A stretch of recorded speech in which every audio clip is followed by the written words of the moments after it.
Hi, Jenny. Hey, Duncan, listen, I just sent you an email. I'm sorry about the social justice, but on Tuesday nights, I'm facilitating a book club for the Sisters of Mercy, and that'll go on until about mid-May. Okay. Yeah, And no I'll be able problem. to, yeah. I forgot all about that. Yesterday, yesterday afternoon, it was like, oh God, I forgot. No problems, no problem. We had a good meeting. There's gonna be some I think minutes sent out, so I'll send you out that. Great. Okay, great. So did you discuss David doing his book? I did. I ordered the book online. I got a PDF and I handed out, I printed out like 10 pages so people could get a feel for that. Uh-huh. So I want to give them a little time to think about it, and then the format for that. I'd kind of like to integrate it into the Social Justice Committee's meetings. There were some thoughts that others had about actually having a separate book study before, after that. But I kind of, if everyone wants to do that, I'm game for it. But I'm always a little worried that, if you have an hour-long meeting, then have an hour-long book study after, it may be too long for people. Right. Well, we've done it at within the parish. We've done book clubs before, and actually, it was offered to the whole congregation. Right. And and it was on a separate night. So, I don't know if that's maybe something they want to do. Right. I mean, and it's not exclusive. I would really like to do, I'd like the model of, as a committee that we do something together. Yeah. I wouldn't mind inviting the congregation, but the congregation probably doesn't want to, sit through, our whole other meeting. But, what I was thinking is maybe, what the pattern I was doing prior was like, we take the beginning, we do an opening prayer, have a brief intro, and then spend 10 or 15 minutes on the book that we're working through the year, and then go through our regular work. Yeah, that sounds like a plan. Yeah. I mean, it's an educational piece. Right, because it helps fill in, and and again, what I usually do is, I don't really care exactly what we do as long as it's on that general topic, but try and get, what does the team want to explore, learn about, what might be resonating with the stuff that we're working on. To me, that's what's important. But Well, the other thing that I can do, and it would have to be after the book club, or I could skip a week in the book club. I'd like to give them an idea of what Rock Axe is doing, the justice things we're working on, and remind them that our parish is part of Rock Axe. yeah, I usually try and do a little steps, but I'd love for you to come and talk about that. And then Okay. any specific initiatives we want to invite people to as well. So Okay, because we have a couple of really good things coming up. One is the climate change rally. Another is the justice, the Daniels Law. mhm. And there are a couple of other things that are coming, will be coming up over the summer. Why don't you and I try and set up some time to talk about that, and we can, either, think about, if that works for you for the May meeting, or, we could also do something separate, but, let's talk about that, because I would like to try and get some involvement that way. Sure. Okay. We'll Okay. set up a time. I can come over to the church. Up to you, whatever works. Okay, sounds like a plan. And Good morning, Virginia. Good morning, Duncan. Good morning. good morning. Good morning, William. Good morning, Morning. Kim. Great to have you on board. Asim did get back to me, and he's not only speaking, but he's bringing Ryan Acuff, because he's working on a very important housing thing, and they're going to take just a short time. So know that you'll each get a half hour. But they said they joined from 11:45 until 12:15. I think he's going to jump off before 12:15, but he's not going to speak all that time. All right, so he's going to go first then, Denny. Right? Yeah, we have a Okay. couple of things. We have Virginia, we have Okay. introductions, we have Sure. Rabbi Stein doing a devotional, and then we'll have, we'll be at 11:45 by then for sure. And, Okay. and he'll just speak for a few moments. Hi, Roberta. Hello, hello. How are you doing? I'm very well, thank you. How are you? Good. Asim just taught me how to send an article. Can you believe that I never knew how to turn it into a link? I only have forwarded things people forwarded to me, but it's so I sent you the title of an article, where to find it, in Democrat and Chronicle front page yesterday.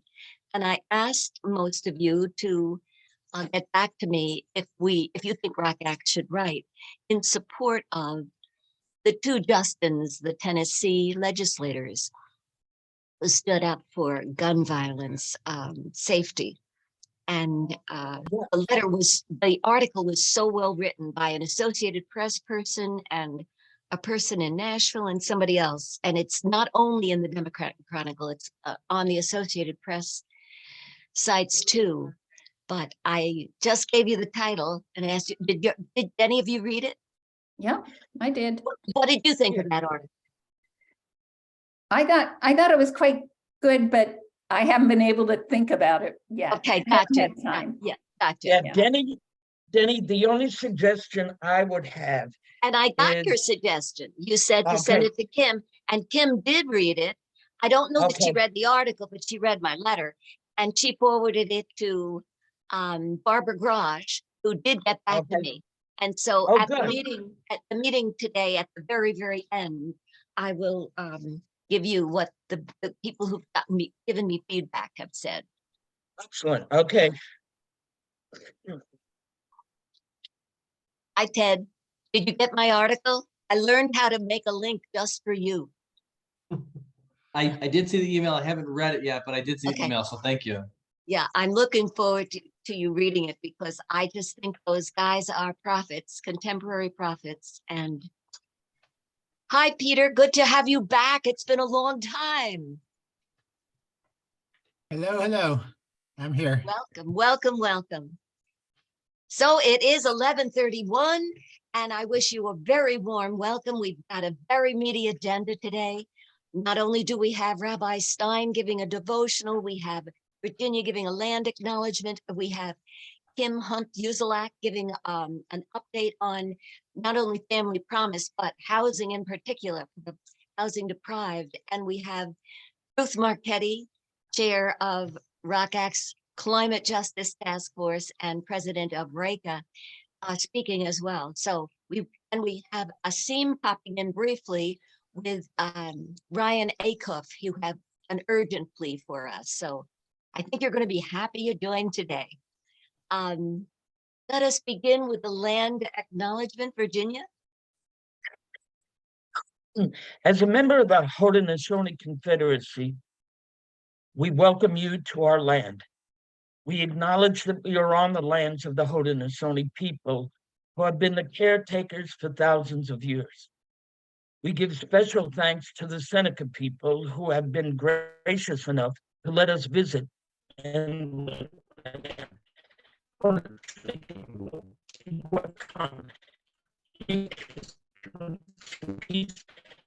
upon the land that holds the blood of our ancestors. Thank you so much, Virginia. You're And welcome. and I want to remind you all that "And So We Walked," the story of Cherokee. Cherokee. I saw it last night. I mean, it is so excellent at Jiva Theater, and it's not going to be there long. I think it leaves the 24th. So try to see. Let me tell you who I saw there last night. Rabbi Katz. Oh, a whole bunch of people. I won't go into all. But let us begin with introductions. And how about starting with you, Ruth? Tell us a bit about your congregation, your agency. Ruth Marchetti. So I belong to St. Joseph's in Penfield, and I'm currently chairing the Rock Axe Climate Justice Task Force. Thank you. Stephen Gordioso. Could you unmute yourself, please? Thank you.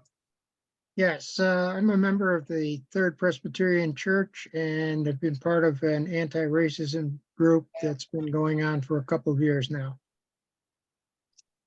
Thank you. Ted, would you introduce yourself?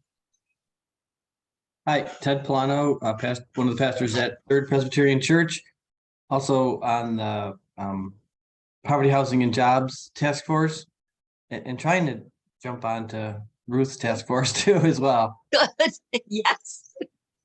Thank you. Duncan. So I'm a member of Rock Axe, also represent Penfield Hope, and I'm a deacon and serve with social justice outreach out here at the Southeast Rochester Catholic Community. And help us with your email address. Do you still use your own one at St. Joseph Penfield?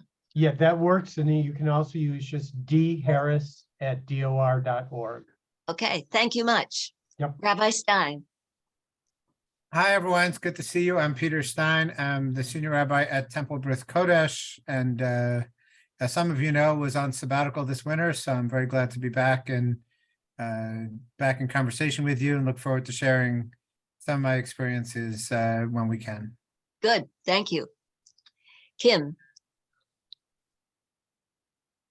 Hi, everyone. I'm Kim Hunt-Uselak. I'm the Executive Director at Family Promise of Greater Rochester, formerly known as RAIN.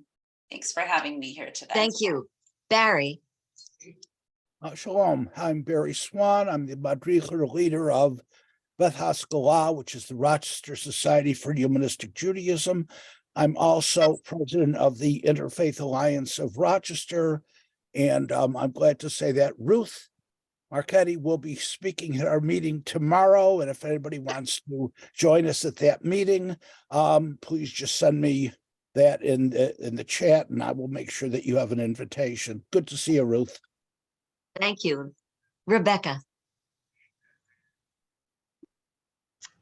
Hi, I'm Rebecca Seegers. I am one of the pastors at Third Presbyterian Church and have been active with this organization for a little more than a year since I got here.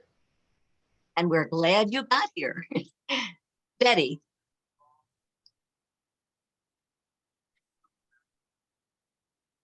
Hi, I'm Betty Jarabek, and I'm representing Mary Magdalene Church in East Rochester.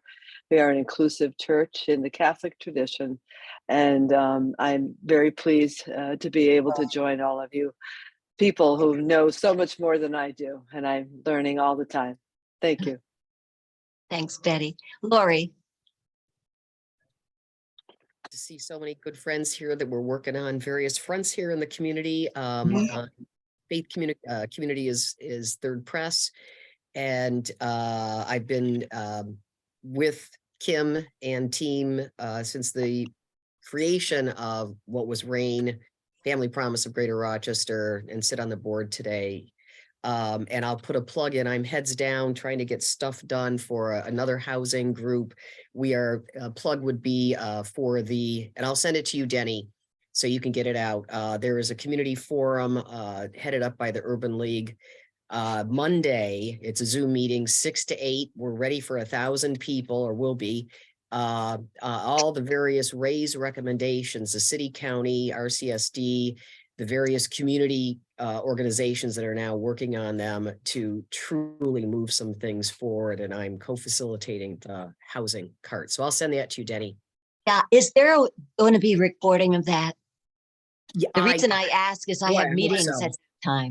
Yeah, let me know when you find out how to access. I'm going to say yes. Yes, there is. I meet with them later today. So, you know, yes, if you could recording. let me know how to access that, that would be great. You Thank you so much. William, can you be, we can't see you, William. Can we hear you? Not yet. Roberta?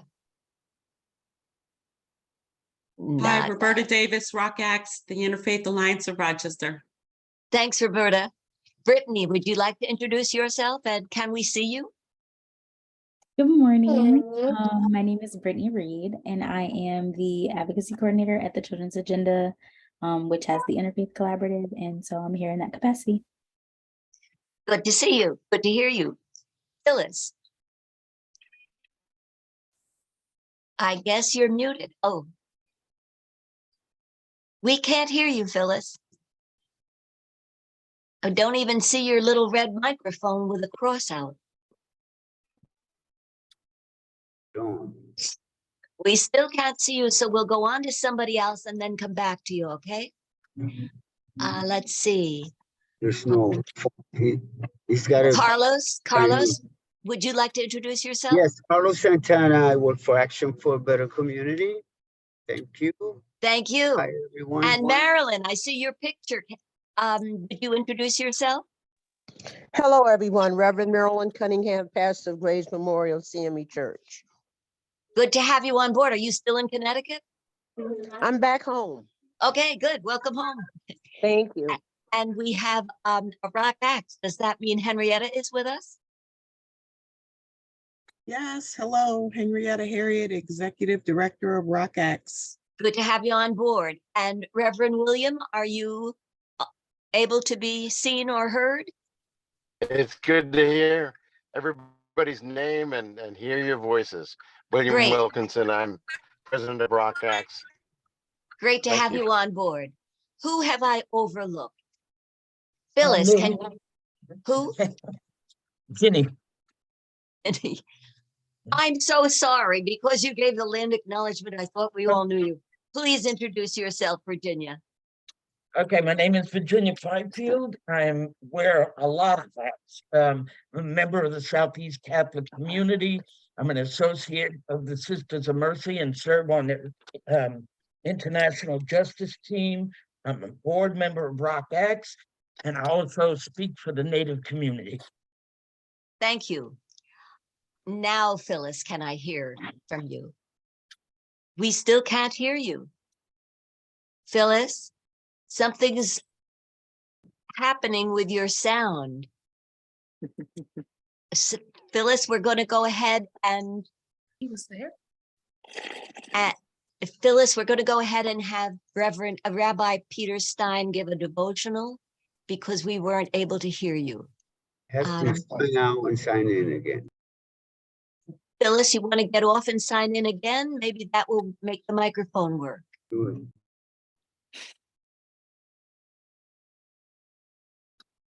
Thanks, Denny. And again, it's good to see everyone.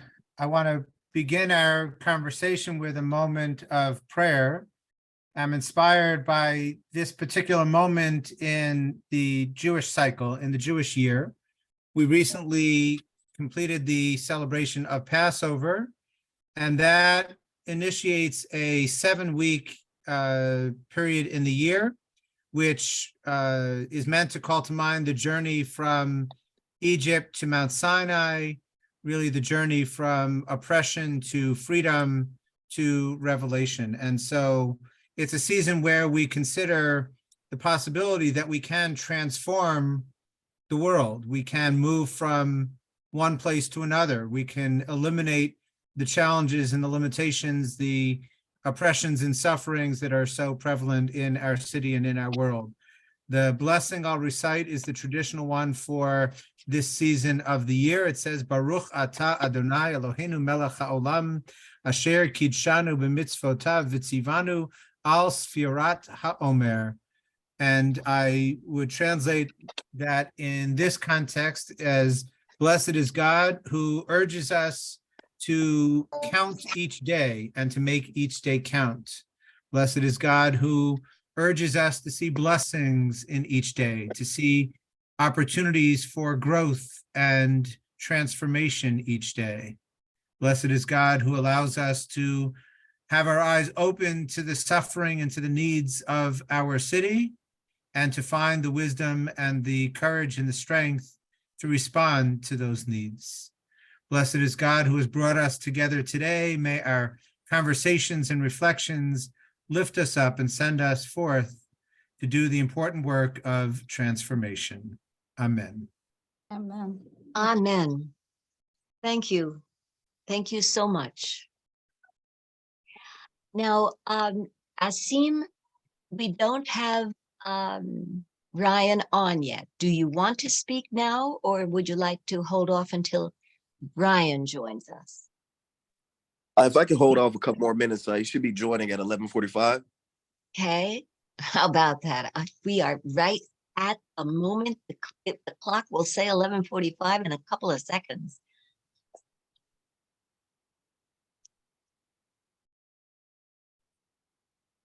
Can you hear me now?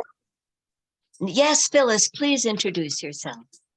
I'm Phyllis. I'm a sister of St. Joseph of Rochester, and I coordinate our justice ministry, and I'm involved in many things. Yes, you are. Phyllis, I remember one of your stories. You were staying with a family in Guatemala. In Honduras. Honduras, okay. And the oldest son had been killed, is that right? And so the younger son was a refugee to the United States. Did I remember it wrong? Oh my goodness. Yeah, I'm not remembering that story. No, I was in Honduras and I've been in Mexico. Different places, but and working with immigrants. Working with immigrants, among other things. Well, I think, Asim, that we'll go ahead and introduce Ruth. And Ruth, would it be okay with you if when Ryan comes on board, we let him speak because he can't stay? He's not able to.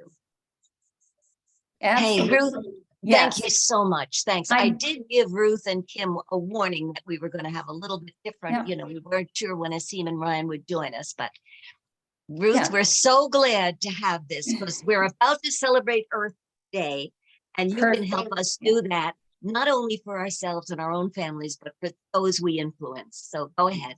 All right, I'll do that. And I thought, so I do have a PowerPoint. Can you share the screen with me? Can I do the share screen? Duncan works all kinds of magic that way. All right. You should be able to do that. Yes, I think so. Yep. All right, so let's just pull that up. And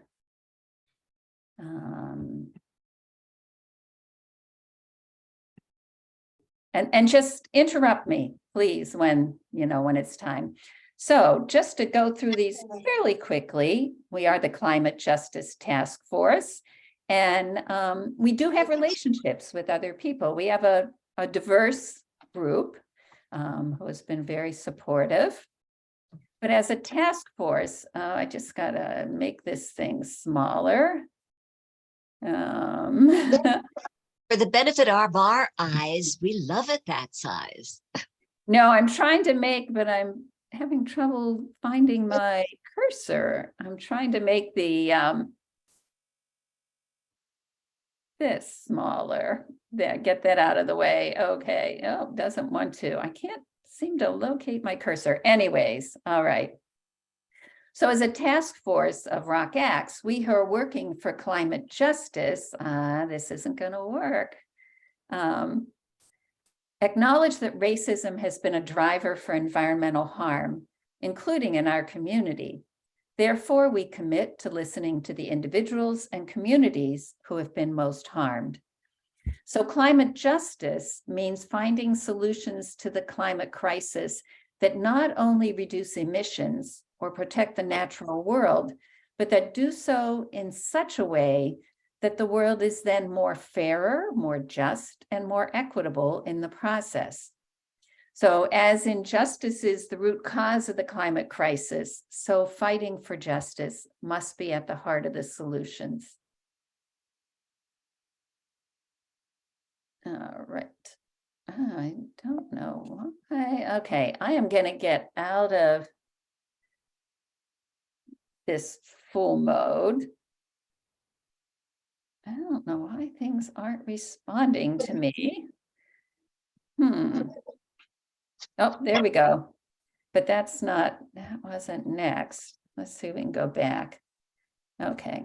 So climate justice in the United States. I just have a few photos here. You know, young people have really been in the forefront of the climate effort because they recognize that their very future is at risk. It terrifies them.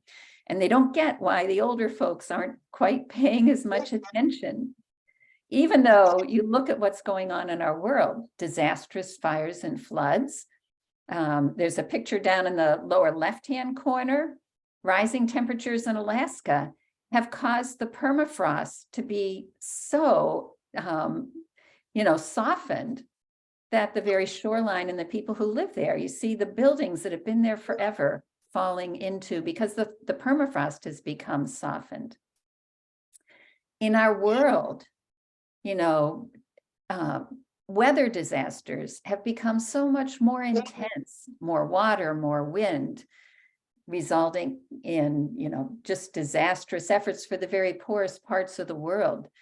And then what happens is instead of those countries being able to invest in infrastructure to protect themselves from these, they have to pour all their money into just recovering from what's happening there.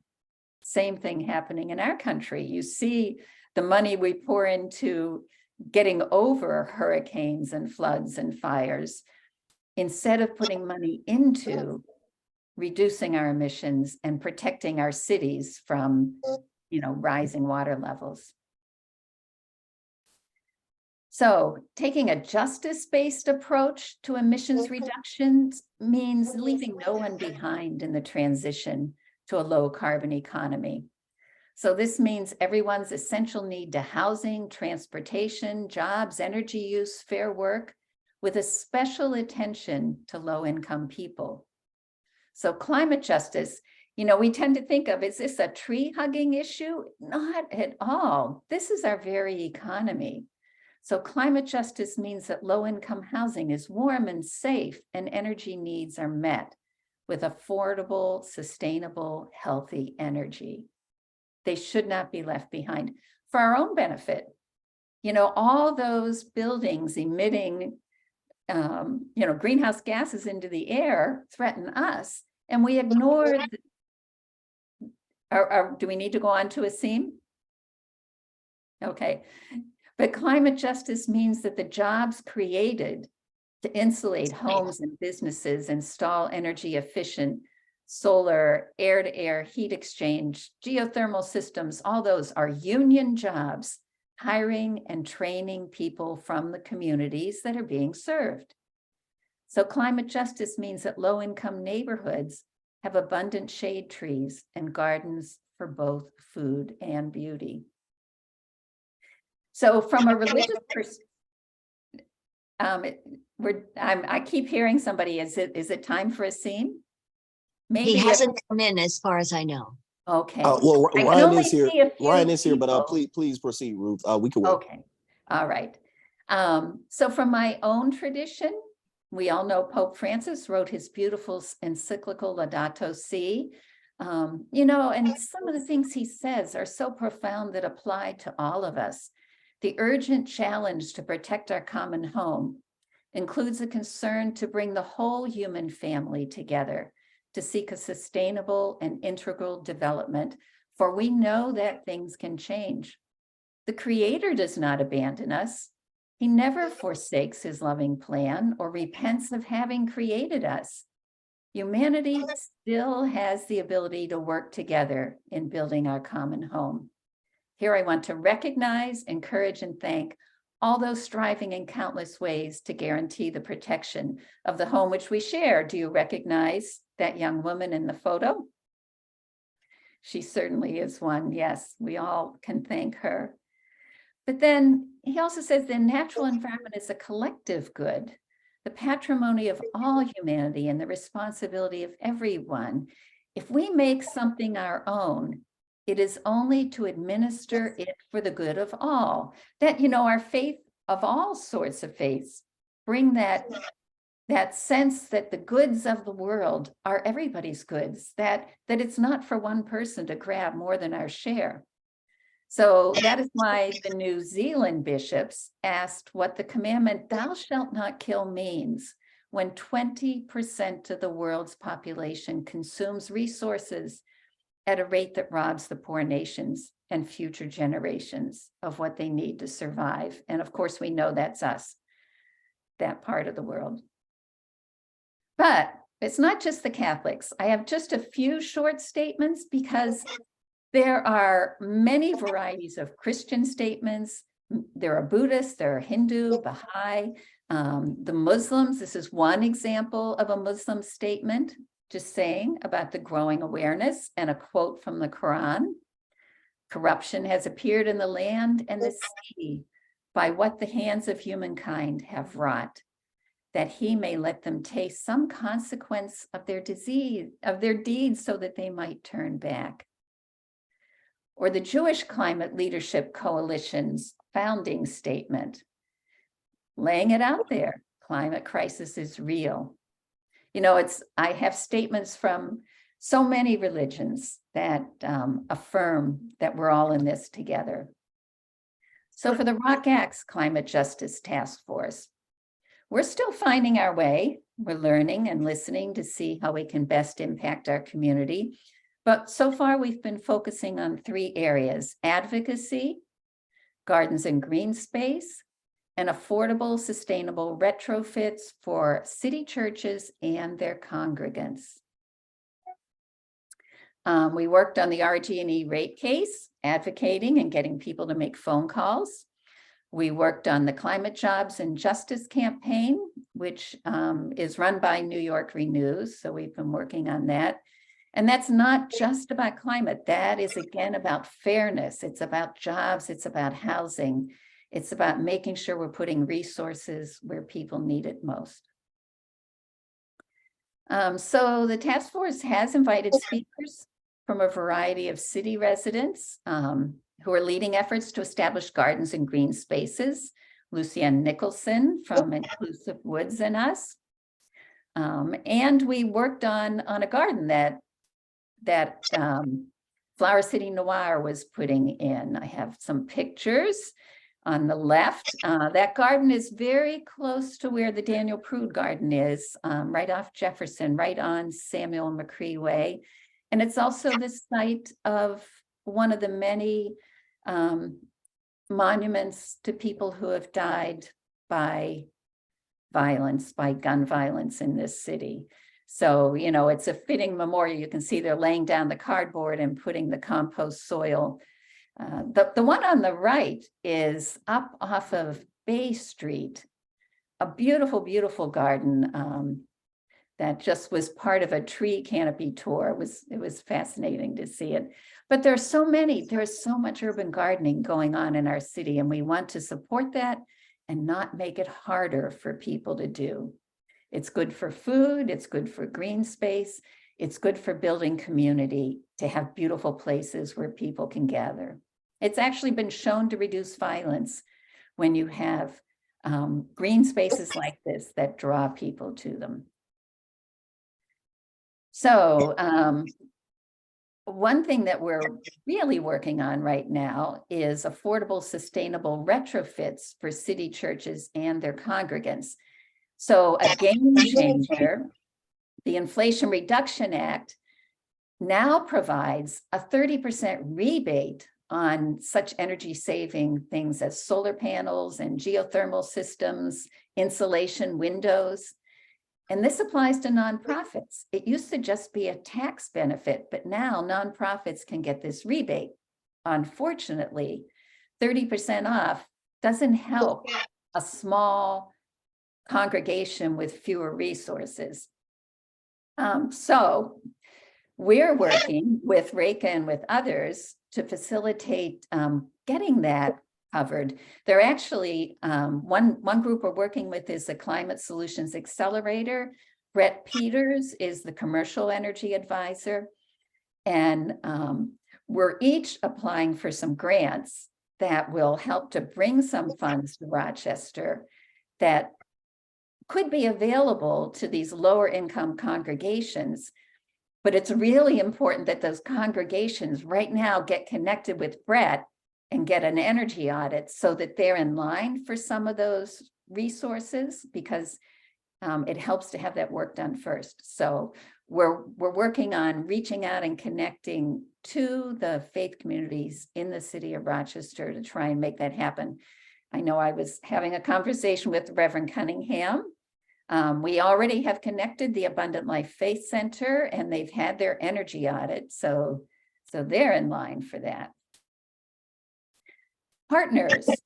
So RECA, this really came out. There are several people from RECA that are on the Climate Justice Task Force. And New York Renews, we are a partner with New York Renews. They're a great advocacy organization. But RECA, so you TIAR folks, I'm sorry, there's a little overlap in what you're getting tomorrow, but I did want to touch bases about RECA. RECA's Rochester Area Interfaith Climate Action, and it was founded by a religiously diverse group of individuals who are driven by our faith to create a meaningful response to climate change and want to provide resources for other people of faith to really act that out within their congregations and in the rest of our community. So our website has a lot of great resources. If we have a few minutes, I'll go back to that, including a getting started guide, but it's an easy website. I really encourage you to take a look at it. I've put a bunch of blogs up there recently that have a lot to do with climate justice. So take a look at our blogs, take a look at our getting started guide. We've been working on a lot of campaigns, and ROCAX is one of them, this climate justice task force. We are having a summit May 7th. I really hope most of you come, or get people from your congregations to come, because you're going to learn so much about what's going on in this retrofitting world, who's out there, and what can you do to make your own facilities more energy efficient, and help help yourself be more comfortable speaking about climate change and in the environment, because it's a challenge. I know people have steered clear of it for a while, but it's so essential to our faith that we really speak up for our earth. So RECA's first step in merging its commitment to racial justice and climate justice was to work with Abundant Life Faith Center to establish the Daniel Prude Peace Garden. And, we still work at helping to maintain that, and we still work closely. We have a nice relationship with Abundant Life. That's Joe and Valerie Prude in the middle. Joe is Daniel's brother and Joe's wife. So New York Renews is currently organizing around climate, jobs, and justice.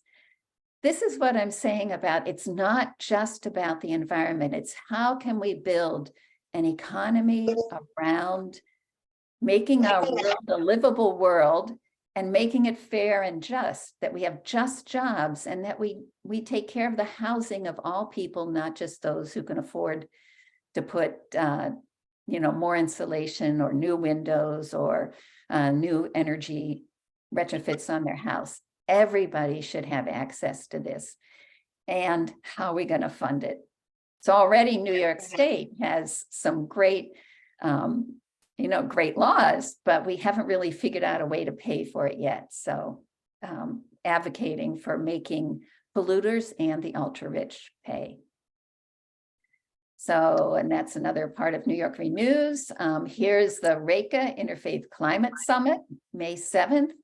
We'll have plenary sessions. So we'll have start out inspiring you spiritually, getting you directed towards how that means physical work here in our community. Really expert people for our plenary, for our breakout sessions, tabling with people from the solar industry, geothermal industry, all kinds of folks that can answer your questions, and opportunities for networking and talking to people as well. We'll be at Temple Brith Caucus Thank you, Rabbi Peter, and we're going to be excited to be there. And so I've run through those. Love to do Q&A, but I think it's time to go to Asim. Thank you so much, Ruth. We will get back to you, Okay. but we do want to give time now to Asim and to Ryan. Did he pop off again? No, Oh, we're no, both he's here. on. I see Yep, his. we're here. Good. Asim Johnson works with the 1199 SEIU union. We work very closely together. And he has brought along with him Ryan Acuff, who you all know from Housing Initiative. So you're on, Asim and Ryan. Thank you so much, Dr. Mack. And I'll actually turn it over to Ryan to talk about the specifics of the campaign for a good cause, as well as upcoming action. But just wanted to give more context. As the chair of the Poverty, Housing, and Jobs Task Force, myself and Reverend Ted Polano, who is my co-chair for the task force. We've been working closely with the Citywide Tenants Union, Vocal New York, and the WFP around housing and housing accountability for the city and the county. And I'll turn it over to Ryan now to talk about some of the updates that we have and upcoming events that we're looking to put together, and we'll love the support of the caucus. Awesome. Thanks, Asim. Good afternoon, everybody. Thanks for having me. Yeah, I'll try to be brief. I know it sounds like you guys have a pretty packed agenda here. But my name is Ryan. I'm with the Citywide Tenant Union of Rochester. Our mission is to elevate housing to a human right by means of resident and community control over land of housing through a strategy of tenant power. So really centering tenants and folks most impacted by the housing crisis to support people, to organize tenants associations for better conditions in their buildings, but then also to change, sort of address the root causes of the housing crisis and change policies and change some of the structures that got us to where we are today. Just some of the key things that are kind of happening in this moment, so our organization, Citywide Tenant Union, is part of a statewide alliance called the Housing Justice for All campaign. And, it was part of 80 organizations across the state where we're trying to change some key state laws to better protect tenants, to create more housing stability, and ultimately stabilize the entire community. Because we believe that housing stability is foundational for public safety, for educational quality education, mental health, and health in general. So currently there's two key bills that we're fighting for in the New York State budget. So people may be following this kind of saga that's happening on the state level, but the New York State budget every year is due April 1st. And basically there's been a major sort of debate over two issues. So one of them is, according to the Speaker of the Assembly, Carl Hastie, there's hold up with the budget with 1A, which is issues around bail reform and rolling back aspects of that. And 1B, as he says, is housing. So the two key bills that we've been fighting for with partners in the city and across the state are, one is the good cause eviction protections. So basically, this would end the practice of landlords being to evict tenants without cause. So just as it is right now, a landlord can, tenants month to month or leases up, can just give a 30, 60, or 90-day notice, terminating tenancy, even if tenants have paid all their rent, even if they haven't violated the lease, even if they haven't caused any issues for anybody. So this opens the ground for massive retaliation for if someone tries to get repairs in their unit, or massive rent hikes. So a major driver of displacement throughout the city. So this is a key. It's really building off decades of work. New Jersey has had these protections since 1974, every tenant in New Jersey. So we're just trying to catch up, in New York. And this bill specifically, we've been advocating for 4 years. And we're it's at the center of the debate right now between the Senate, Assembly, and the governor. The second key bill that we're fighting for is called the Housing Access Voucher Program, or HAVP, which basically is meant to be a funding as a lifeline out of homelessness. So, as people might be aware in our system, when people become homeless, often they get trapped in the shelter system for long periods of time, or people stay in very unsafe situations. Some people may be homeless, staying in maybe a violent situation, domestic partner violence, and they stay in the situation that's because they have no other housing available to them. So this is to basically expand. So if you are housing, what's that? Right, I thought someone spoke about. If someone is housing insecure, it's able to, so the rent would be, they could get out of shelters or unsafe situations and have their rent paid many ways, kind of like the Section 8 program, the federal Section 8 program, where tenants aren't paying more than 30% of their income on rent. The problem with Section 8 is that it's not funded as an entitlement, like Medicaid or SNAP, right? You could be eligible for Section 8, but only 1 out of 5 tenants who are eligible for Section 8 can get it.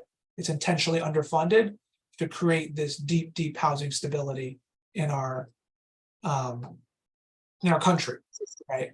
To create structural homelessness and insecurity. So the state, which is the 11th, if it was its own country, it would be the 11th largest economy in the world, can do something about this, right? They can fund their own kind of Section 8 type program, the Housing Access Voucher.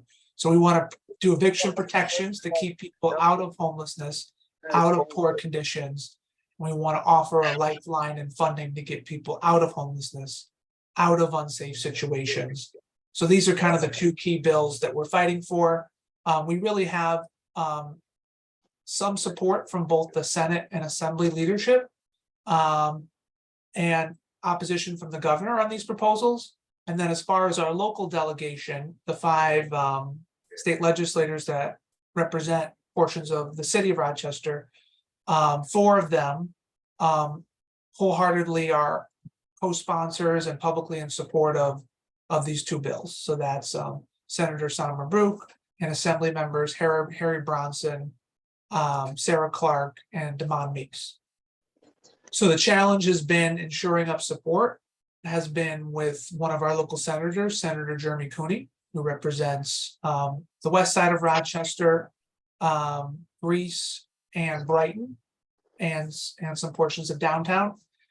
And so this is an immediate action coming up, is around the senator to try to shore up support for him.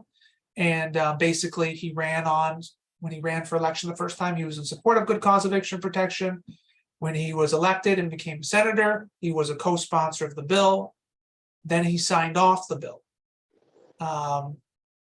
Unfortunately, it came to light that he's taken donations from the Manhattan real estate lobby, and now he takes the second most real estate contributions of any senator outside of New York City. So it's gotten a little challenging. So, but we really want to show some resolve and continue to encourage him to act on behalf of his constituents and the community. So one of the actions that we're going to be taking tomorrow is we're just going to be doing a group office visit with a tenant. What's that? Okay, I think I saw someone talking, sorry. But we're gonna be doing an office visit with a tenant that lives in his district. She's a mother of 7 who's facing a no cause eviction tomorrow. So she has a court date tomorrow at 2 p.m. And we're gonna be doing a group office visit led by this particular tenant, Yadira. And just to highlight, what's going on with his own constituents, because he continues to say, he's saying, I don't support it. There are he says there's unintended consequences that'll hurt the rental supply in upstate New York. This is what he's put in writing, these type of things.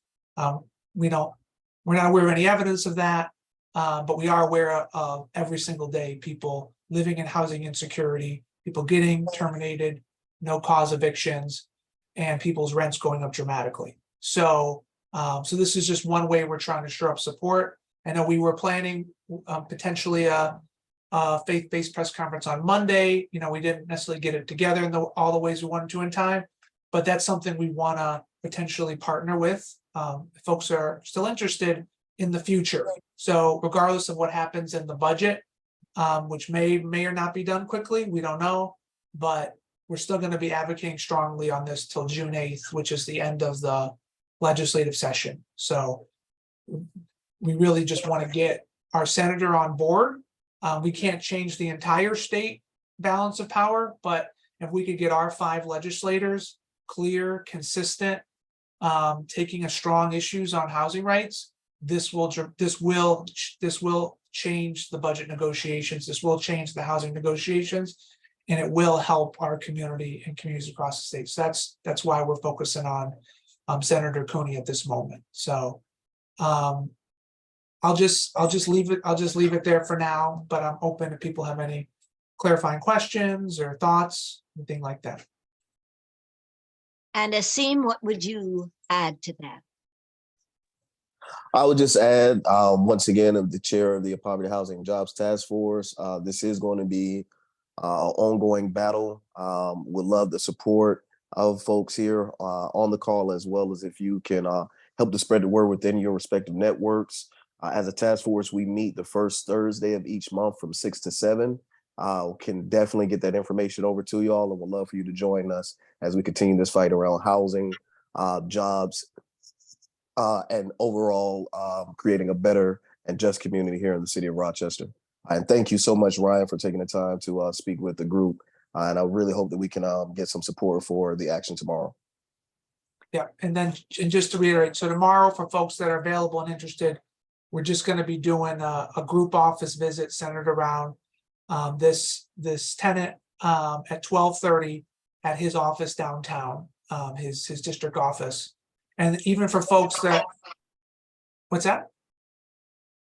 Oh, and even for folks who aren't able to make it, I can just put a little link in the chat, is that people can go to this link and they can sign on, and there'll be an automatic call where people can call their senator. You know, people live in the city or close to the city, people are either represented by Senator Brook or Senator Cooney, but so this is an automatic call into the office, you know, just to say that you support these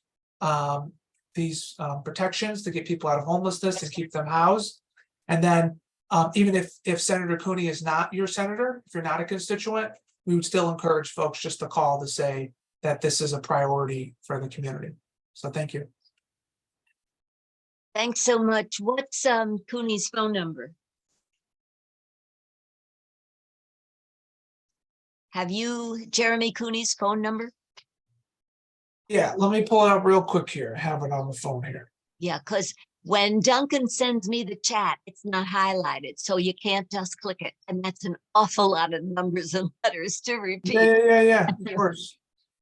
So yeah, so his district office phone number downtown is 225-3650.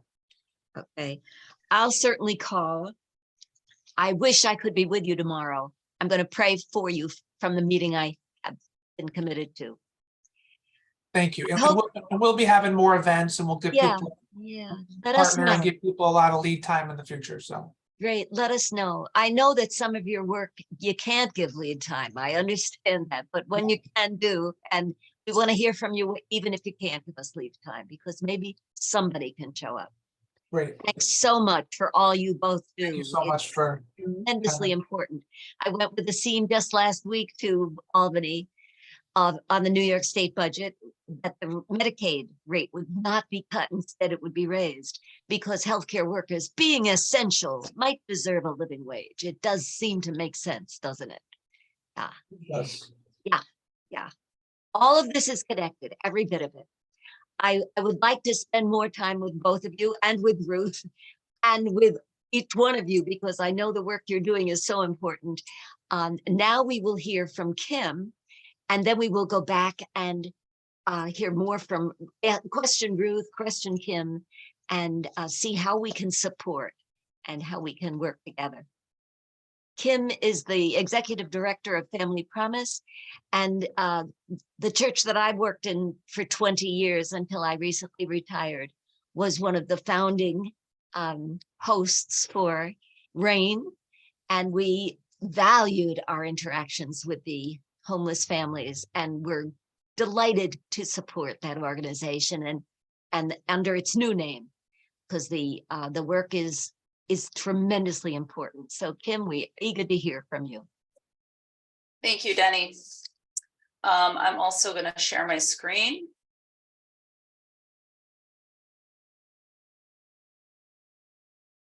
And have a PowerPoint to share with all of you.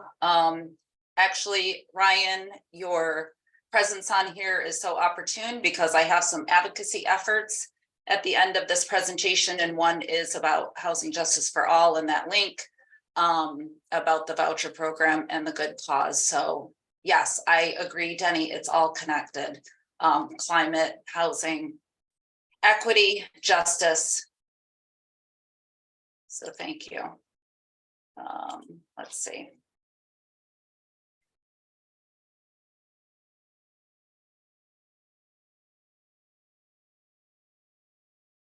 Okay, does everybody see this? Mm-hmm. Okay. Yes, like Denny said, we are formerly known as RAIN, Rochester Area Interfaith Hospitality Network, now known as Family Promise of Greater Rochester. We changed our name a few years ago to align with the National Organization of Family Promise located in New Jersey. And it seemed to make sense because at that time we were branching out from a shelter program to prevention and stabilization. So I want to start with this image just to show how everything is connected. So we have the organization in the middle, which is accessed by individuals, households, families.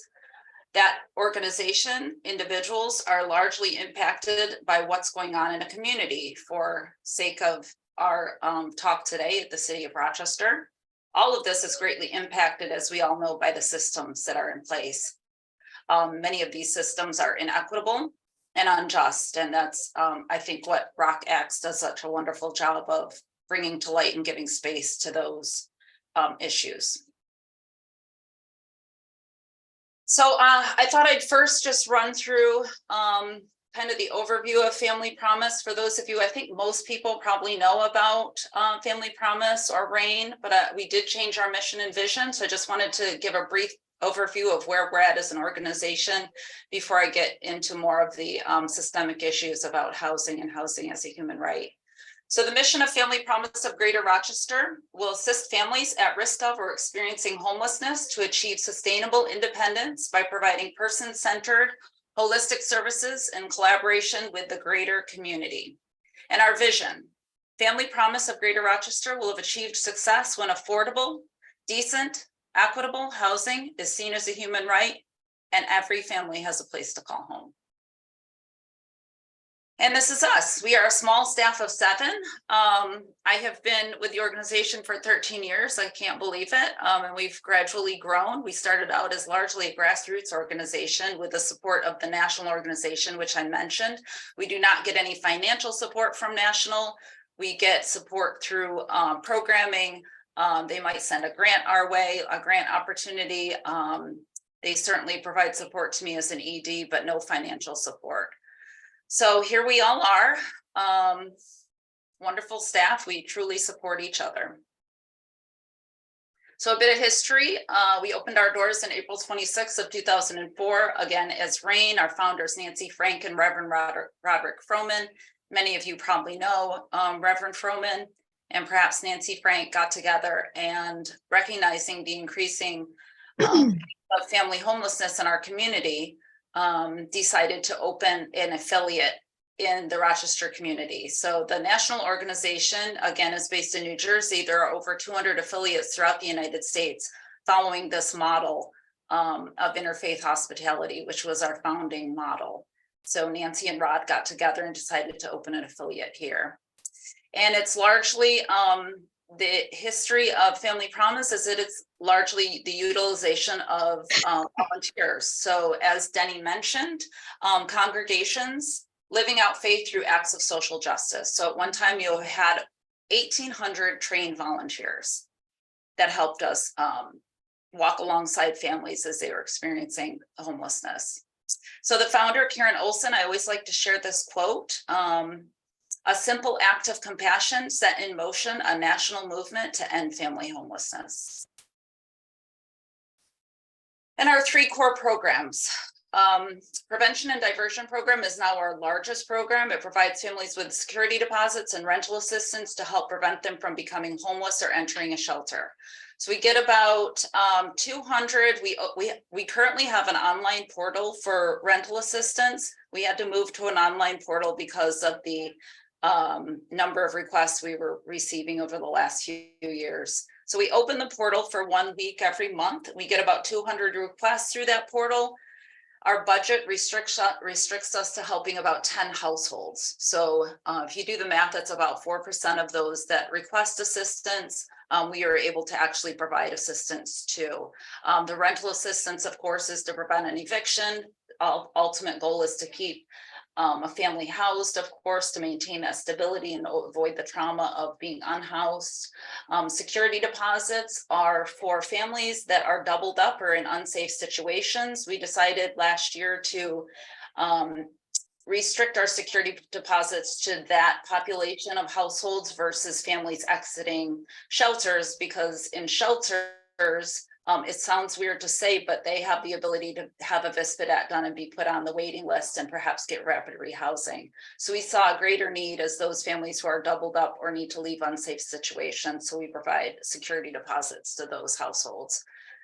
And then of course, our shelter program, which is what we've been doing in the community since 2004. We are very low barrier. The family defines their family unit. That means that we are LGBTQ friendly.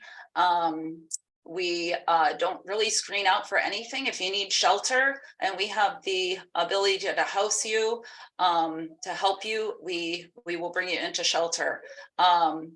You do have to have a child in your custody, age 18 years of age or younger. And really the transition from utilizing congregational space to apartment space has allowed us to be even more low barrier and truly family-centered and trauma-informed. So while I personally sometimes yearn for those days of having families utilize space at congregations, we do believe that what we're doing now using apartment space in the community is just better all around for the families coming into the program. And our aftercare and stabilization program provides case management support. This is really, I think, what sets us apart from other shelter programs, because we do provide a year of support if needed after transitioning from both the shelter program and prevention and diversion. So we're there to walk alongside a family in case advocacy is needed, or a family needs help with healthcare or school or whatever needs arise. And then if you've checked your email, for those of you on our mailing list, we announced this today. We are starting a transitional housing program because we all know that accessible, affordable, equitable housing is few and far between in our community. So we just purchased our building at 142 Webster Avenue. We closed on it on March 17th. And there are 4 apartments overhead, 3 of which we have access to. And in June, we will be kicking off a transitional housing program. We'll share more about that, and just watch our social media and read the letter that's headed your way, both in snail mail and email. So just to dive a little bit into our prevention and diversion, we assisted 104 families in 2022. We give an average of $930 per household. This is compared to, we spend about $1,400 per family in shelter. So you can see going upstream to prevent an eviction is not only better for the family, but it's more effective financially.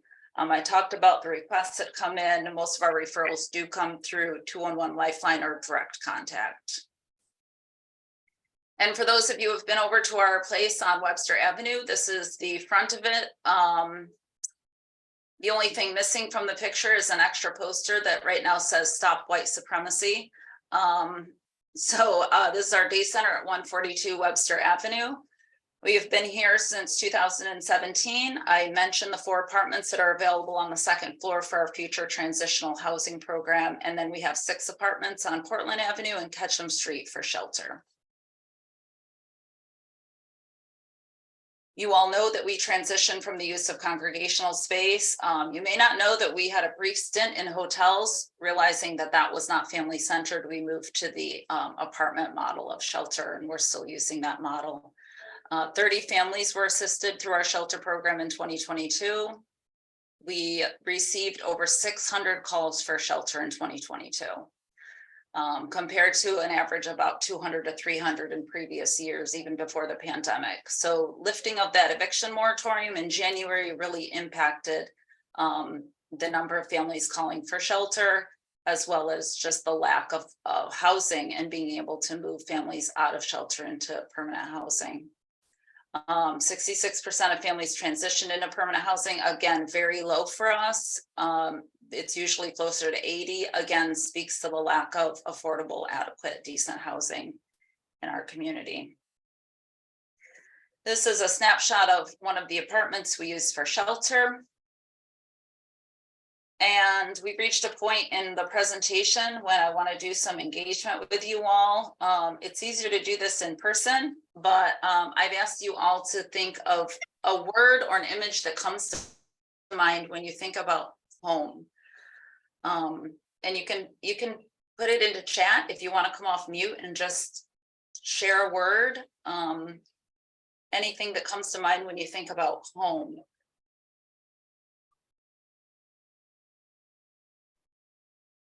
Safe. Yes. Hmm? Love. Yeah. Family, yes. Welcomed. Mm-hmm. My pets, nice, Rebecca. Mm-hmm. Mm-hmm. And Yeah. also asset. Asset, very important, Denny. Good. Yeah. Independence, security, yes, comfortable. Yeah. So we kind of get a sense, right, of how what people think about home and how important home is. It's comfort, it's safety, it's where our beloved things are, our pets, our books, our pictures, our it should be, home should be the most comfortable, safe place, right, that we can return to at the end of a hard day. Independence, asset, Denny, all of these things. So think about if you didn't have the concept of home, if you didn't have that, how your life would be different. So I want you to kind of keep in mind as we go through the rest of the presentation, keep that in mind. Think about not having those things. Mm-hmm. So I want to revisit the vision statement, and we touched on this. I think I can't remember if it was Ruth that talked, or maybe it was Ryan, about affordable housing. So housing should really cost, right? This is something that probably a lot of us learned, that housing should cost 30% or less of a household's monthly income. So that's really the definition of affordable. Decent housing shouldn't have violations. Again, that concept of safety, right? You want to feel emotional, psychologically, physically safe in your home. And then equitable housing that's available to all, regardless of gender, sex, race, ethnicity, ability, religion, gender expression. Housing should be equitable. Now, when you think about the circle, we've talked about the organization, we're going to move out to the community circle. And we know Rochester abysmal. We have an overall poverty rate of 31.3 compared to a national average of 12.3. We continue to rank third poorest among the 75 largest metropolitan areas in the US, only behind Detroit and Cleveland. Oh my. What's happening, right? What's happening in Rochester? Again, more community stats. The average rent of a 1-bedroom apartment in Rochester is, I think it's $938. It's covered up by my thumbnails over here, $975. A TANF grant for a family of 3. So temporary assistance to needy families. A TANF grant for a family of 3, a cash grant for rent is $786. Doesn't add up, right? For every 100 low-income household in need of housing in Rochester, 27 units are available. I see a hand up, so should I stop, Denny, and take a question? Sure. If it's up to you, if you feel comfortable with it. Oh, Yeah. go ahead, Marilyn. Yeah, I just wanted to know, to those of us that have the pulse of the community and are out here, I had a family that was in crisis. And, you know, even after calling, I think it's 211, I didn't have your information. And when I called that crisis hotline, they did not give me your information. So it sounds like your organization is more or less a godsend, but if nobody knows about it, well, I'm not going to say nobody. If people that are connected to the community and the voices of some of the people that are hurting, it's not beneficial. So I'd like to make sure that you and I hook up, or we do a one-on-one together, for you to let me know what's going on, because there have been especially 2 examples. One, the child ran away from home, and then the mother got evicted. The baby had asthma, and they stored them in the hotel. And it was like the next day, they were going to kick them out at 1 o'clock. And and it's frantic when you want to help people and you don't know how to navigate what's out there. Yeah. And I'm just, I'm coming as a pastor, but even if I came from a layman's perspective, we should know what's going on. And that 2119, that 211 number, or 311, don't get it. Yeah, it should be easier to navigate. I agree. All the systems that are in place to hold people in poverty are intentionally made to be difficult to navigate, I believe. And that's sad. It's sad, right? It should be as easy to find shelter for someone as it is to order a gallon of milk from, your phone, which is pretty. Don't get me wrong. If you are getting funds allocated to you to do stuff and you're doing stuff, then the bullhorn should go out. People should know about you, and they don't. Well, 211, that's surprising. I think 211 sometimes has high turnover because they are constantly sending. Sometimes they're constantly sending us folks for prevention funding. So that's surprising. So maybe it's time to revisit 211 and remind them of the services that we have. Yeah. So thank you for that. Okay, so I like to share this budget because I think it shows in a snapshot the reality. So the reality is that a lot of the families we see coming into any of our programs are working. The last time I ran stats on this a couple of years ago, it was the year before COVID. 60% of our families in shelter were employed full-time.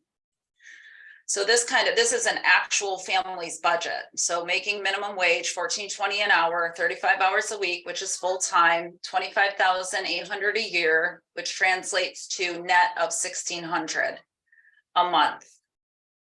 So rent is $848, which is 53% of the total income. Utilities, $200. You can see the budget. So what you're left with at the end is $7 at the end of the month. What you don't see on this budget is what, right? Food, necessities. This is a mom with 2 children. There are for sure necessities in this household. So it's just not sustainable. So then we move out in those concentric circles. Let's move out to the systems. So we've looked at the organization, meaning Family Promise. We've looked at our community. Now look at the systems. Why is this housing equity? Why do we have such poverty rates in Rochester? And why is housing equity so difficult to achieve? An individual or family's experience of homelessness, poverty is often a result of systemic failure, right? We saw an 80%, most of us were alive between 1972 and 1992. So we know there was an 80% reduction in federal investment in affordable housing.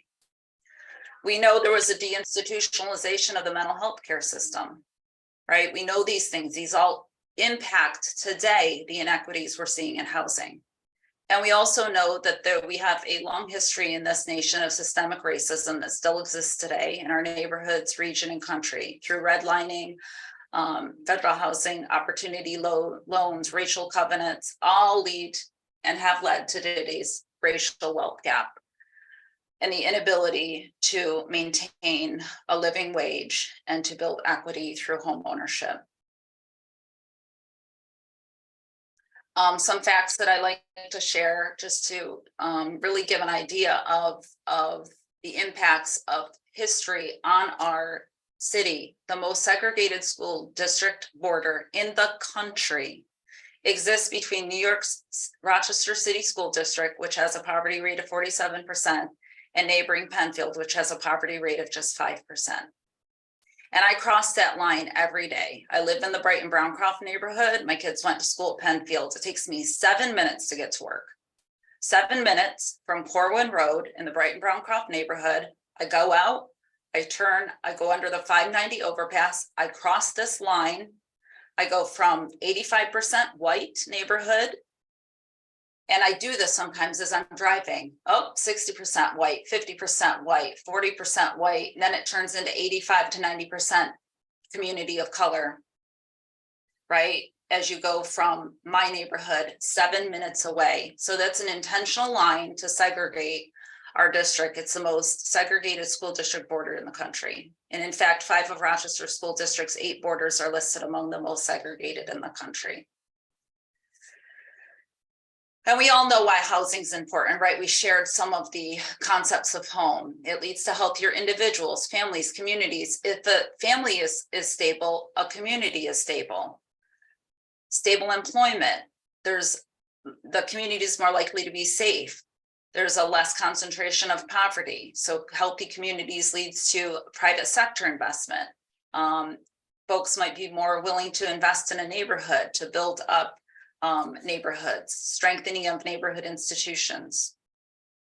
So to go back to the image that I shared in the beginning, the concentric circles, to me, it's broken, right? To me, it's the systems are broken, which impact our community, which impact our organization, which impact our households, impact all of us. All systems collaborate for good or bad. Education, housing, healthcare, you can't better one without bettering them all and vice versa. So I added this, not a violent person at all, but there's a part of me that feels like we just need to get rid of the systems and start all over. They're not working. So what do we do here at Family Promise as a response? Well, like I said, we do our best to provide families with eviction prevention funds. We just kicked off last summer a prevention endowment initiative to support that program in perpetuity. We have a racial equity and advocacy committee because we realize that as much as we can start program after program after program, but until the systems change, the systems that hold up the inequity, until those change, the trickle down is not going to happen. The community and the organizations and the households will continue to be impacted negatively. So we have a racial equity and advocacy committee that meets monthly. Lori Mahoney's on that committee, and we talk about, we do the hard work. We talk about the uncomfortable, we have the uncomfortable conversations. We hold our organization accountable. We make sure the strategic plan that we developed in 2021 has equity woven into every tactics and every strategy. We put together a guest advisory committee, and this is so important to the work we do. We invited folks with lived experience to join this committee, folks that have been through our shelter program, to instruct every aspect of our organization. They helped to write our appeal letter this year. We took part in the Interrupt Racism Change Team Initiative. That was a 12-month initiative to talk about interrupting and dismantling systemic racism in our systems and our organizations. And what can you all do? Do what you're doing, right? Learn, continue to learn, be open to learning, absorb it into your soul, into your hearts, learning about housing instability. It's not othering, it affects all of us. Explore how your faith traditions, core beliefs intersect with the mission and vision of Family Promise and housing. Engage with friends and families like I know you all do. Advocate, pay attention, and ask the hard questions. And then advocacy opportunities. So right now we have 2 advocacy opportunities. We just posted this one to our social media. By April 28th, we have an opportunity to go to Office of Temporary Disability and ask them to receive or to increase the shelter allowance. This opportunity comes around every 5 years. So it's the amount of money a family that's receiving TANF, so cash grant, that is used for housing expenses. And because the shelter allowance portion is so low, most families use their entire cash grant for housing. Example, for a total grant for a family of 3, I said this before, is $786. So what we want to do is call or write in. I can get you this link. Monroe County shelter allowance for 3 people is $343, which is $843 below the fair market value of $1,186. So not only is it the shelter allowance a fraction of HUD's fair market rent, there are no decent apartments priced at or below this amount. So use your voice to advocate for an increase in this shelter allowance. And again, I can give you the link to act on this advocacy opportunity. And the second advocacy opportunity, you already heard from Ryan. Go to the Housing Justice for All website. There is an opportunity there to add your name to support good cause eviction protections and the Housing Assistance Voucher Program, and ask our representatives to pass good cause and HAVP in the budget. Extremely important. Like Ryan said, they've been working on this for many, many years, and it would address some of the inequities that I've talked about today. Just closing with a quote. I think it's important to think about our separation in our neighborhood. And when we think about housing, those lines that separate us and the proximity that we need to gain in order to truly be compassionate and passionate about addressing these issues. As a society and as an organization within the greater society, we have a choice when we think about race and those invisible but marked lines that separate our neighborhoods. Either we believe there's an inherent reason that people of a specific ethnicity or race are disproportionately poor, unemployed, or underemployed, in prison, inadequate housing, or homeless, or we believe that there are systemic causes at play. And Klaus Ellers, who's the former CEO of Family Promise, states, we cannot accept the former, but then we must not tolerate the latter. And the great James Baldwin, that I'm sure you've heard this quote before, not everything that is faced can be changed, but nothing can be changed until it is faced. So thank you all. And Denny, do we want to take questions? Please, yes. Thank you so much, Kim and Ruth. Your message is profound, it's compelling, and it's overwhelming. We've got so much laid before us, and please respond to Ruth and to Kim. If I could just jump in right there for one little piece. That overwhelming part that Denny just mentioned is what we need to avoid, because when something is overwhelming, then we shut down, we don't try to do anything about it. So we need to recognize that we are powerful people and we can do something about these immediate crises that we're hearing about, like housing equity for all these people who are so desperate for it. And also, we can and must do something about this climate crisis, because if we don't, it's going to steal any resources that are even available now for housing, for any of those things we want to pour money into it. Because what happens is when a crisis happens, without questioning it, we pour the money into it. The hurricane, the fire, the flood, we respond to that immediate action. We need to shift that so that we're putting the resources into avoiding those by changing the system now and preventing those kinds of things from happening. So we can't do one or the other. We have to do both. We have to do what congregations have done forever, which is take care of the immediate needs that they see people have in our community. But we can't let taking care of those immediate needs distract us from this challenge that people find more challenging, but our very earth that sustains us. So, we're people of faith. If we are not going to get that message across that we need to care for the very earth that sustains us, then who's going to do it? And in some ways, we're leaving it. The young people that I engage with, and by young, I mean anybody under 60, really, once you get up there, the young people that I engage with are mostly not affiliated with congregations anymore. They don't see congregations as mattering because they see this crisis happening and they're engaged and busy with it. We need to make sure they see that people of faith care too. That we're all in this together and we need to make a difference. So questions for any of us, open to that.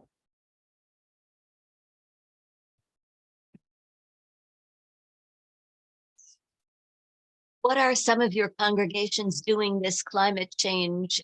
Sorry, I just realized that I thought I'd be done earlier and I need to get my husband to a doctor's appointment. He had a shoulder replacement. I'm the transportation. I'm off. Thank you. Thank you so much, Ruth. Bye, Ruth. What are you all doing for Earth Day in your congregations or in your agency, wherever is your world? What's special something, or what are you emphasizing?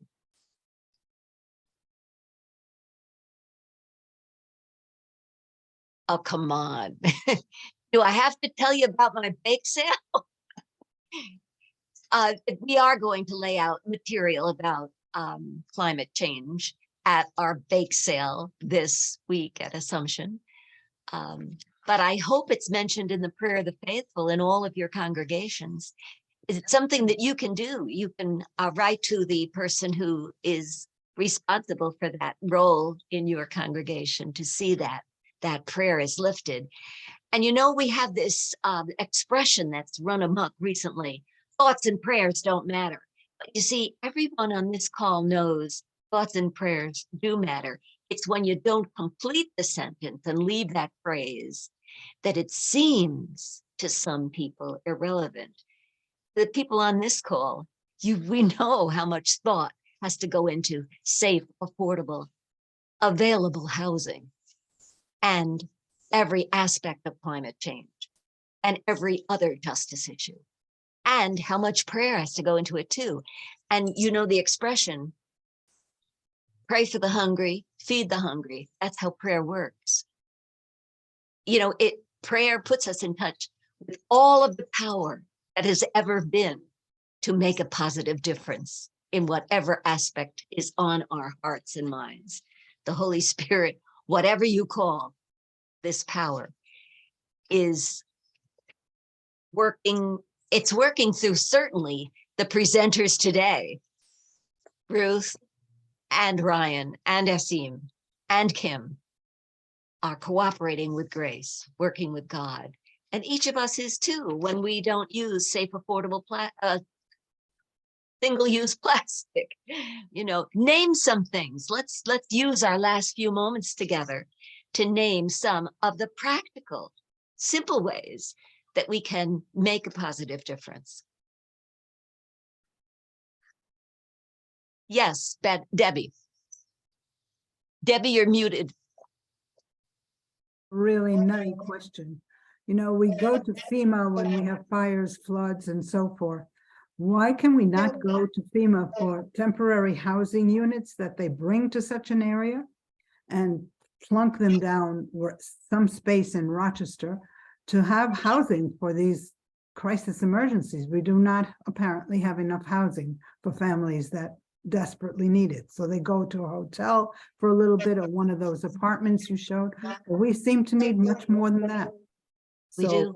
couldn't we not go to FEMA and say, we are a city in crisis and we need Yes. whatever, 80 units? And who do we need let know that, Debbie? It's a wonderful idea. I don't know. I'm not familiar with how to do this, but I don't know, contacting FEMA and stating we're in a state of emergency. People, we don't have enough space for people. We are indeed. I don't know. I said it was a nutty question. I have no idea. No, how to do no, it. it's not nutty. When you saw the statistic that Kim gave Yeah, us about right. right up through the years, how 80% of the affordable housing investment by the federal government was cut. Yes. From helping people in desperate need. An incidence of desperate. Marilyn, yes. Your hand is up. I think Virginia was before me. Oh, I'm sorry. Virginia, would you like to go first? Go ahead. I just wanted to say that right now the Sisters of Mercy are at their chapter, which will give us what we're going to be doing in the next 5 years. And right now it looks like it's environmental issues.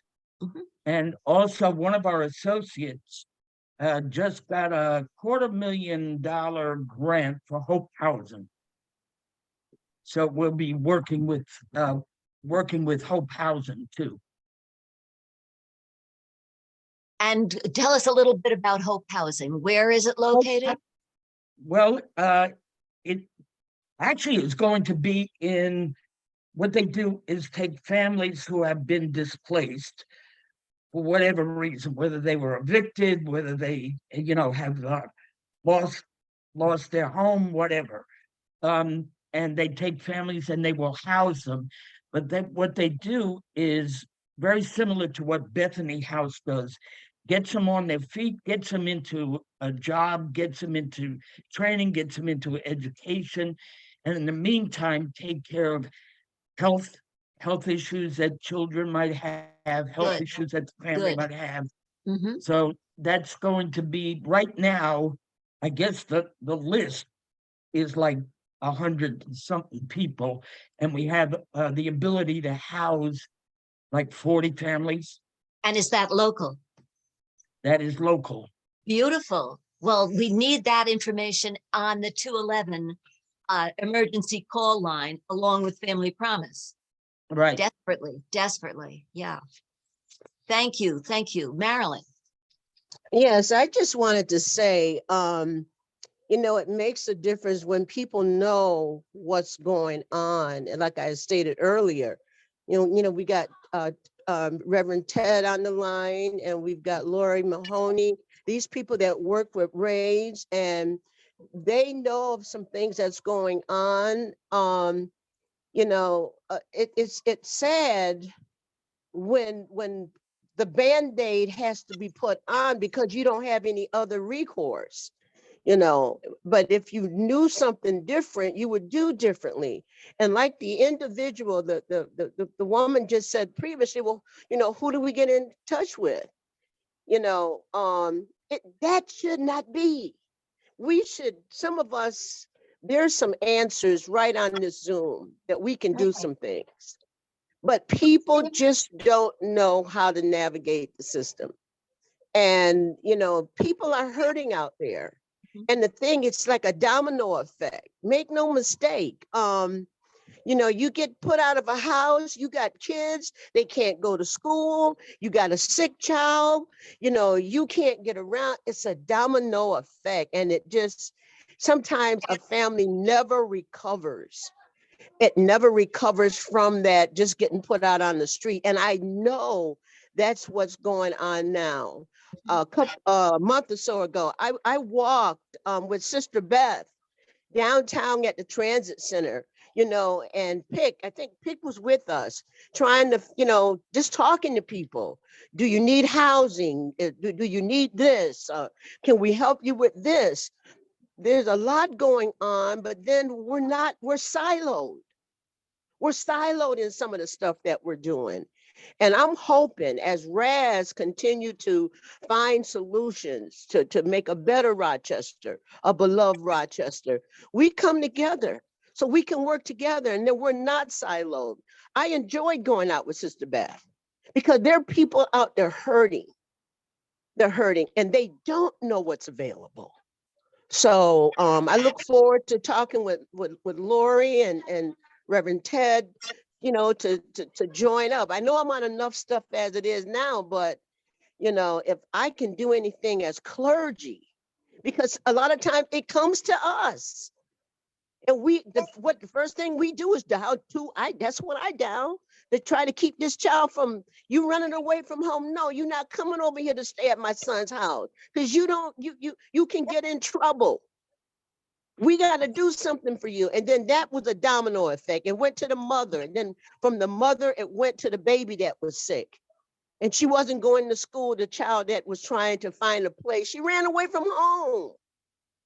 So I know those of us that are on this call, we're about being serious. But the only way we can do it is that we connect and we talk to one another and we forge relationships. Yeah. It's one of the purposes of this caucus that we do share. Ibero-American League, who was featured just a couple of months ago, and Father Tracy Advocacy Center makes referrals and does this hand-holding of getting people to appointments and getting their prescriptions and driving them to meet with the landlords and work out on eviction. I personally have been working on 2 cases of evictions, both family of 6. One is a couple with 4 children under 12.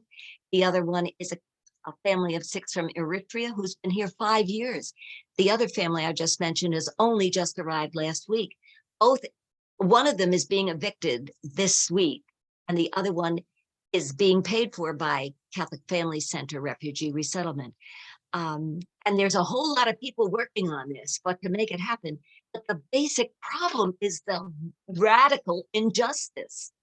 80% of the federal investment in affordable housing has been cut, never to be reinstated. We've got to change that. We've got to make that different. I have a couple of announcements to make quickly before I join Ralph Carter on his call with Jen Lunsford. Denny? Yes. Denny, can I just respond quickly to Reverend Cunningham? I just wanted to, I hear you about the siloing, and I wanted to make everyone here aware. You may know that the mayor is doing a community address this evening. Yes.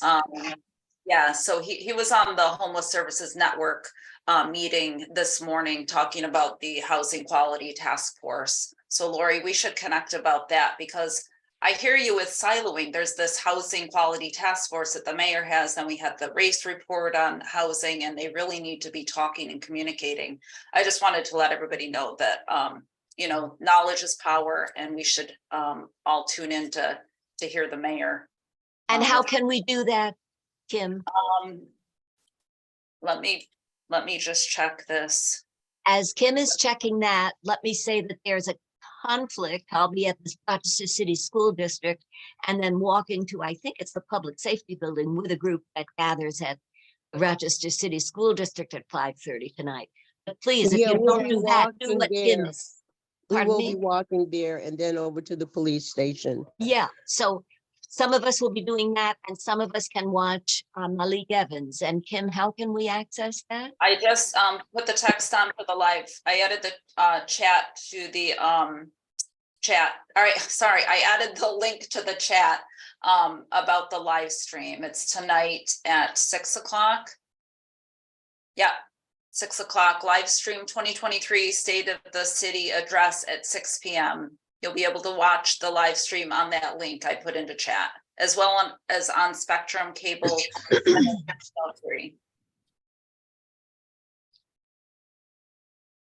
Yeah, can I just jump in? So the siloing is just so real in Rochester, and I'm glad you pointed it out, Reverend Cunningham. And Lori is on one of the Urban League CART teams about the housing implementation for the race report. And I'm on the one for job creation and business development. And it really is like trying to get the city to talk to the county, to talk to us, to talk to anybody. There's just so much siloing. And we did put the link in the chat earlier. There's a forum on Monday night from 6 to 8 about the implementation of the race report. And I'd urge anybody who can to get to that. It's just a webinar format, but the second half will be some questions. But just even to say, hey, look, you're not talking to us. We need to be at the table because we're looking to find out who's not at the table to get some of these implementation of the race report to happen. So yeah, and thanks so much for all you do, Kim, and for this talk with us. Yes, thank you so much. There is so much to be done, and I greatly appreciate all the work each of you is doing. It's making an enormous difference, and yet it's a drop in the bucket. We've got to empower more and more people. Pray for us who'll go on the Faith in Action training in New York City next week. And we hope to come back with more organizational skill. It's wonderful to share information, but it's something else to bump it up a couple of levels and make things happen because of the information shared. But in the meantime, Kim is doing the work 24 hours a day, and God bless you, Kim. I am so grateful, and we all are. Keep on trucking. Let me know what you need at the next meeting, which will be the third Wednesday in May, and keep in touch.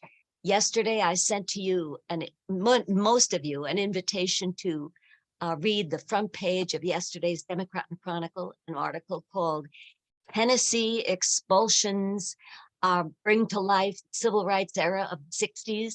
And it's a wonderful article written by Associated Press writers and two others. That's in AP wires as well as in the DNC front page yesterday.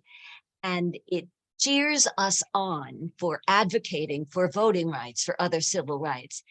And I invite you to read that article. Ask me for the link if you want it. Honest to God, you can Google the words Tennessee expulsions and then something about, I got it right here. Civil rights. Tennessee expulsions echo 1960s civil rights movement.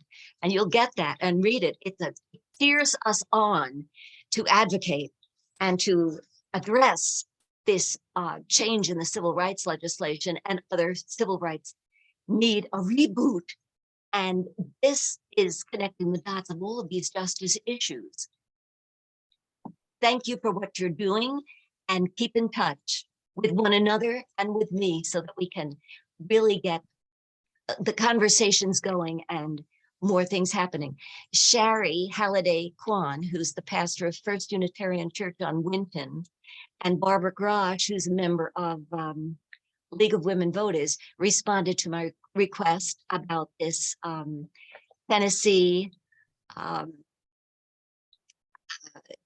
legislators who were so prophetic at the legislature in Tennessee, and are willing to work on that civil rights issue of voting rights this summer. So I can put you in touch with them if that's of interest to you, but read the article and see what you want to do with it. Thank you, and God bless.